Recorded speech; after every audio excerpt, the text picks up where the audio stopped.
नमस्कार दोस्तों, स्वागत है आपका हमारे चैनल पर। आ गए हम आपके लिए एक और बेहतरीन वीडियो लेकर। इस वीडियो में हम चर्चा करेंगे मेंडल के वंशागति के महत्वपूर्ण नियम। दोस्तों, मेंडल ने उद्यान मटर पर अपने प्रयोग किए और उन प्रयोगों के आधार पर कुछ नियम दिए जिन्हें हम इस वीडियो में विस्तार से समझेंगे। तो शुरू करते हैं वीडियो। दोस्तों, मेंडल ने उद्यान मटर पर संकरण प्रयोगों के द्वारा कुछ महत्वपूर्ण नियमों का प्रतिपादन किया जिन्हें मेंडल के वंशागति या आनुवंशिकता के नियम कहते हैं। यह नियम निम्नलिखित हैं। दोस्तों, मेंडल ने उद्यान मटर पर प्रयोग करके कुछ महत्वपूर्ण नियमों का प्रतिपादन किया जिन्हें वंशागति या आनुवंशिकता के नियम भी कहा जाता है। और ये नियम कौन कौन से हैं वो भी देख लेते हैं। पहला नियम है प्रभाविता का नियम। दूसरा नियम है पृथक्करण का नियम या युग्मकों की शुद्धता का नियम। तीसरा नंबर है स्वतंत्र अपव्यूहन का नियम। दोस्तों, माफ़ कीजिएगा, भूलवश यह युग्मकों लिखा गया है, यहाँ युग्मकों आना था। युग्मकों की शुद्धता का नियम। और तीसरा नंबर है स्वतंत्र अपव्यूहन का नियम। दोस्तों, इन नियमों को हम विस्तार से समझेंगे। तो पहला नियम है यहाँ पर प्रभाविता का नियम। यह नियम मेंडल द्वारा प्रतिपादित एक संकर संकरण के परिणामों पर आधारित है। इस नियम के अनुसार एक लक्षण के लिए विपर्यासी समयुग्मजी पादपों में संकरण कराया जाता है तो वह लक्षण जो F1 पीढ़ी में अपनी अभिव्यक्ति दर्शाता है वह प्रभावी लक्षण कहलाता है, तथा वह लक्षण जो F1 पीढ़ी में अपनी अभिव्यक्ति नहीं दर्शाता उसे अप्रभावी लक्षण कहते हैं। दोस्तों, इस नियम में मेंडल ने एक संकरण करवाया। दोस्तों, एक संकर संकरण क्या होता है? जिसमें किसी एक लक्षण का अध्ययन किया जाता है। किसी एक लक्षण का अध्ययन किया जाता है, उसे क्या कहा जाता है? एक संकर संकरण कहा जाता है। तो इसके बाद है, इसका उदाहरण देखते हैं दोस्तों कि इसमें क्या है दोस्तों कि जो लक्षण वह लक्षण जो F1 पीढ़ी में अपनी अभिव्यक्ति दर्शाता है उसे क्या कहते हैं? प्रभावी कहते हैं। और जो अपनी अभिव्यक्ति नहीं दर्शा पाता उसे अप्रभावी कहते हैं। इसका उदाहरण देख लेते हैं दोस्तों। यदि शुद्ध या समयुग्मजी लंबे टीटी पौधे को शुद्ध या समयुग्मजी बोने टीटी से संकरण कराया जाता है तो F1 पीढ़ी में सभी पौधे 100% लंबे टीटी प्राप्त होते हैं। दोस्तों, यह संकरण किस प्रकार कराया जाता है ये भी आप देख सकते हैं कि जो शुद्ध लंबे है जो शुद्ध लंबे है कैपिटल टी, और ये जो शुद्ध बोने हैं स्मॉल टी, उनका आपस में संकरण करवाया जाएगा। इसमें यह है शुद्ध लंबे, इसमें से एक टी आप बाहर ले लें और इसमें से भी आप एक टी बाहर ले लें और इनमें आपस में क्रॉस करवाया जाएगा, संकरण करवाया जाएगा। तो हमें क्या प्राप्त होगा? तो हमें विषमयुग्मजी लंबे प्राप्त होते हैं। दोस्तों, तो यह प्रभावी लक्षण है जो F1 पीढ़ी में प्रकट कर रहा है। तो F1 पीढ़ी में जो लंबापन है वो प्रकट हो रहा है, लेकिन वो जो बोनापन है वो प्रकट नहीं हो रहा। तो यहाँ पर प्रभावी लक्षण क्या हो जाएगा? लंबापन प्रभावी लक्षण है और बोनापन क्या है? अप्रभावी लक्षण है। इसके बाद जो दूसरा नियम है वो देख लेते हैं, पृथक्करण का नियम या युग्मकों की शुद्धता का नियम। दोस्तों, यह नियम भी मेंडल के एक संकरण के परिणामों पर आधारित है। इस नियम के अनुसार F1 पीढ़ी के संकर या विषम युग्मजी से युग्मक बनते समय दोनों युग्मक भी एक दूसरे से पृथक होकर अलग अलग युग्मकों में चले जाते हैं। अतः इस पृथक्करण का नियम या विसंयोजन का नियम कहते हैं। प्रत्येक युग्मकों में एक लक्षण के लिए एक युग्म विकल्प पाया जाता है, अतः इसे युग्मकों की शुद्धता का नियम भी कहते हैं। दोस्तों, यहाँ से आपको समझ में नहीं आया होगा कि ये क्या है। तो सबसे पहली लाइन देखते हैं, एक संकर संकरण के परिणामों पर आधारित है। एक संकर संकरण के परिणामों पर आधारित है। इस नियम के अनुसार F1 पीढ़ी के संकर या विषम युग्मजी से युग्मक बनते समय दोस्तों F1 पीढ़ी का जो हमने प्रयोग किया था, जो हमने संतति प्राप्त की थी, अभी थोड़ी देर पहले हमने प्रभाविता के नियम में संतति प्राप्त क्या की थी?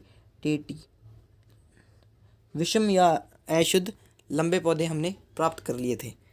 तो अब इनका संकरण करवाया जाता है आगे। इनका संकरण करवाया जाता है ताकि हमें F1 F2 पीढ़ी प्राप्त हो सके। तो इसके पश्चात क्या करवाया जाता है, इसका आपस में संकरण करवाया जाता है कि इस प्रकार TT और इस प्रकार T और T। यहाँ पर हमें 2 TT प्राप्त होंगे इस प्रकार, मान लीजिए आप, और यहाँ पर बड़ा T और छोटा T, और यहाँ पर बड़ा T और छोटा T, और यहाँ पर T T, इस प्रकार हमें प्राप्त होते हैं। इसे हम उदाहरण से समझेंगे दोस्तों। यदि समयुग्मजी लंबे पौधे लंबे TT एवं विषमयुग्मजी बोने TT पौधों में संकरण कराया जाता है तो F1 पीढ़ी में सभी एक संकर या विषमयुग्मजी लंबे TT पौधे प्राप्त होते हैं। दोस्तों यहाँ तक हमने F जो प्रभाविता का नियम है उसमें समझ लिया था। विषमयुग्मजी में दोनों युग्मविकल्पी एक दूसरे के साथ रहते हुए एक दूसरे से संदूषित नहीं होते हैं। युग्मक बनते समय दोनों युग्मविकल्पी एक दूसरे से पृथक होकर अलग अलग युग्मकों में पहुंच जाते हैं, जिस कारण F2 पीढ़ी में बोनेपन TT का लक्षण फिर प्रकट हो जाता है। F2 पीढ़ी का लक्षण प्रारूप अनुपात 3:1 तथा जीन प्रारूप अनुपात 1:2:1 प्राप्त होता है। दोस्तों अब हमने पढ़ लिया, अब हम इसे समझने का। दोस्तों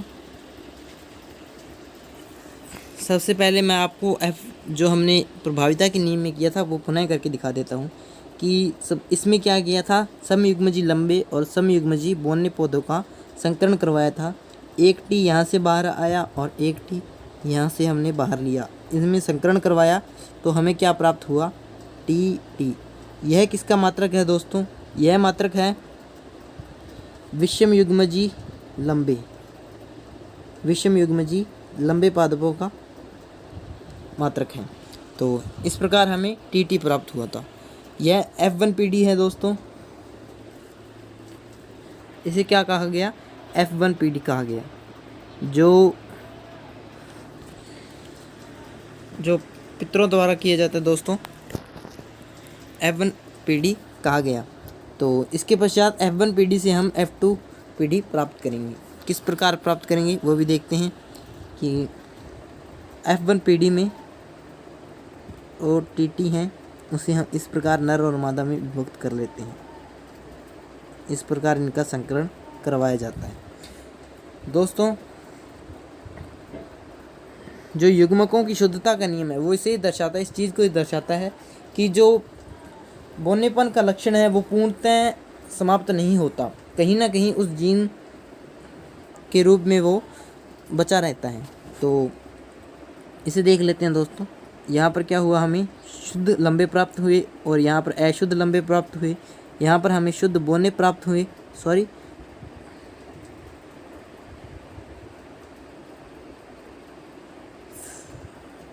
फिर से करना चाहूँगा, माफ़ कीजिए, कि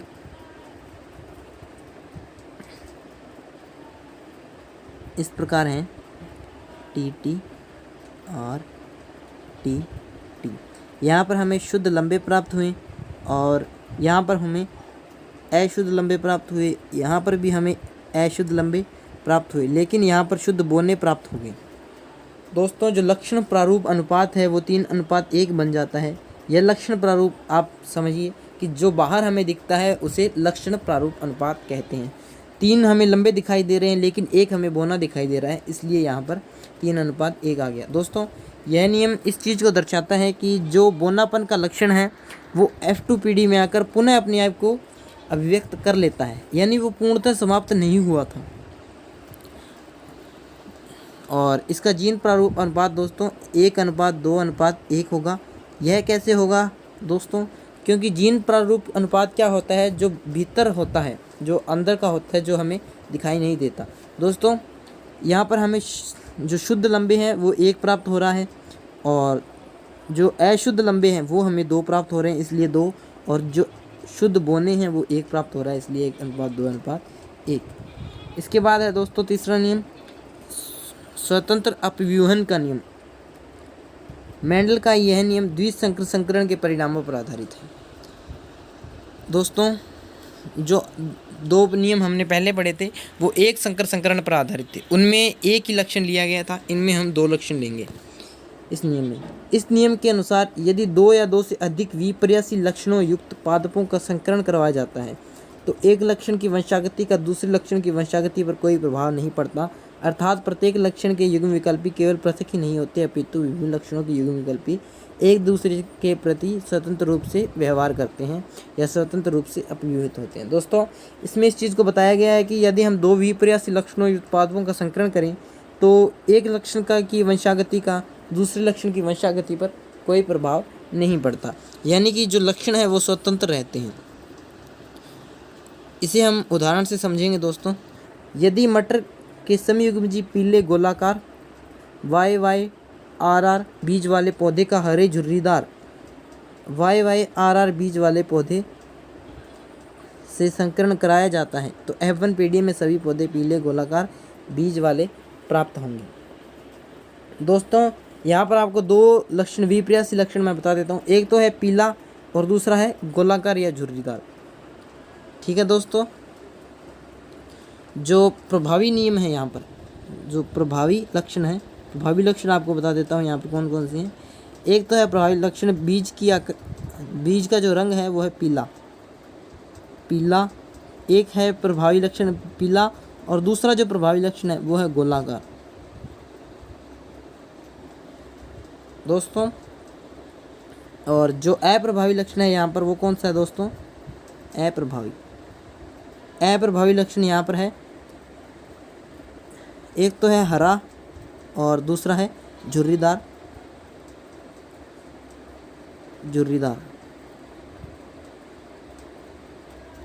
तो इसके पश्चात अब हम इस प्रयोग को और अच्छे से समझेंगे। दोस्तों, यहाँ पर क्या किया गया कि एक तो है YYRR पीले गोलाकार और YYRR और दूसरा है यहाँ पर जो हरा झुर्रीदार है स्मॉल y और स्मॉल r। इनका आपस में संकरण करवाएंगे। यहाँ पर YR एक बाहर आएगा और यहाँ पर एक YR बाहर आएगा। इनका संकरण करवाने पर बड़ा Y एक छोटा y और एक बड़ा R और एक छोटा r, यानी यहाँ पर हमें जो लक्षण दिखाई देते हैं वो पूर्णतः पीले गोलाकार विषम युग्मजी दिखाई देते हैं, यानी समयुग्मजी नहीं है, यानी पूर्णतः शुद्ध नहीं है। और इसे हम एक चित्र के माध्यम से समझेंगे कि अब हमें प्राप्त हो गया है YYR और R। ये है F1 पीढ़ी के नतीजे और इनका आपस में संकरण करेंगे दोनों तरफ। जिस प्रकार हमने दूसरे नियम में किया था उसी प्रकार हम तीसरे नियम में किए। तो इनमें दोस्तों 4 खंड बना लिए गए हैं। एक तो है Y के साथ R, एक है Y के साथ स्मॉल y और एक है Y के साथ स्मॉल r और एक है R। ये 4 लक्षण हैं, इनका आपस में संकरण करवाया जाएगा। तो देखते हैं दोस्तों, YR का YR से संकरण करवाने पर पीला गोलाकार पूर्णतः शुद्ध हमें प्राप्त हो जाता है और YR का स्मॉल YR से पीला गोलाकार इस प्रकार संकरण करवाने से हमें पीला गोलाकार प्राप्त हो रहा है। ये दोस्तों F2 पीढ़ी है, वो F1 पीढ़ी थी। पीला गोलाकार और फिर पीला गोलाकार, पीला झुर्रीदार। दोस्तों, झुर्रीदार क्यों आ गया दोस्तों? जो स्मॉल आई है वो झुर्रीदार को प्रदर्शित करता है, स्मॉल जो आर हैं दोनों, अगर स्मॉल दोनों आर आ जाएं तो झुर्रीदार को प्रदर्शित करेंगे और अगर दोनों स्मॉल वाई आ जाएं तो हरे को प्रदर्शित करेंगे। यहाँ पर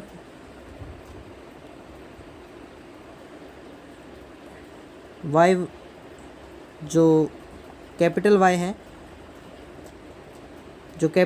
है, डबल आ जाएं तो पीले को प्रदर्शित करेंगे और अगर कैपिटल आर आ जाए दोनों, वो गोलाकार को प्रदर्शित करेंगे। एक बड़ा एक छोटा आने पर भी गोलाकार प्रदर्शित होगा। हरा गोलाकार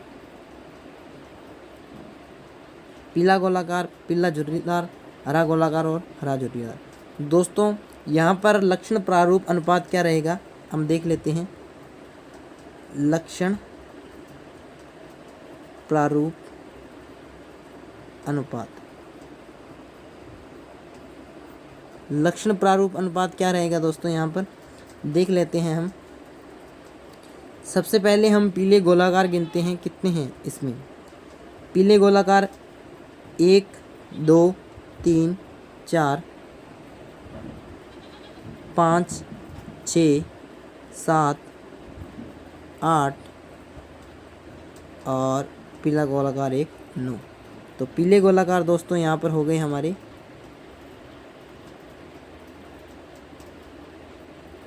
9।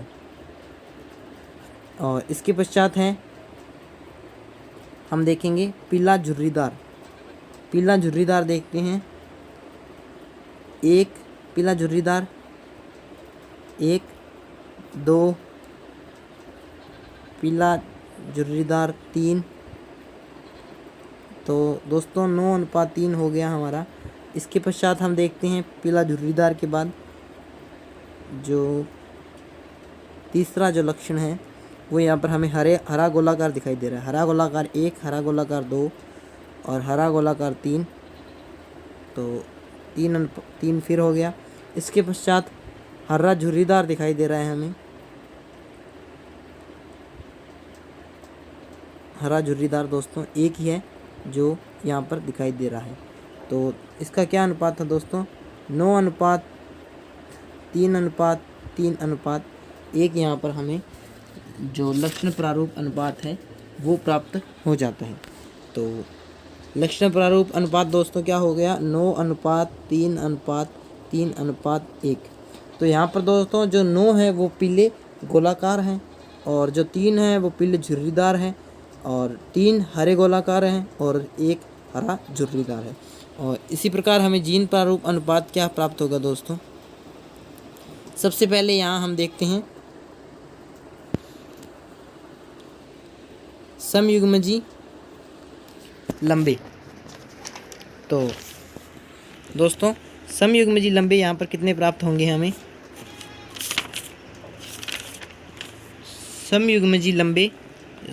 समयुग्मजी पीले गोलाकार, समयुग्मजी यानी शुद्ध पीले गोलाकार हमें कितने प्राप्त होंगे, एक ही प्राप्त हो रहा है। यहाँ पर देख लीजिए आप, वाई वाई आर आर दोनों कैपिटल हों, जिसमें वाई भी कैपिटल हों और आर भी सारे वर्ड्स कैपिटल हों। तो हमें ऐसे कितने प्राप्त हो रहे हैं दोस्तों, एक ही प्राप्त हो रहा है। तो लिख लेते हैं हम यहाँ पर 1 अनुपात। और जो बड़ा वाई, छोटा वाई और डबल आर हमें कितने प्राप्त हो रहे हैं दोस्तों, बड़ा वाई, छोटा वाई और डबल आर, यानी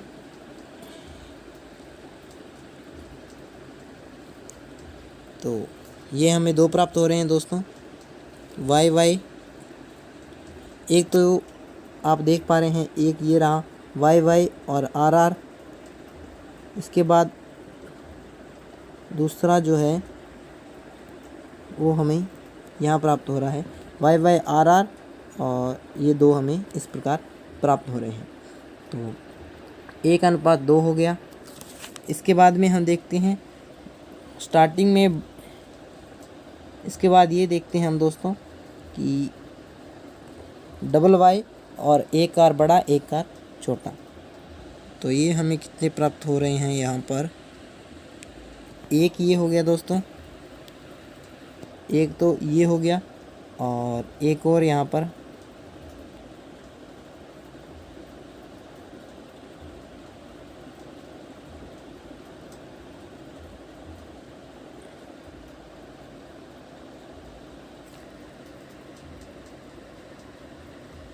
एक और देखते हैं।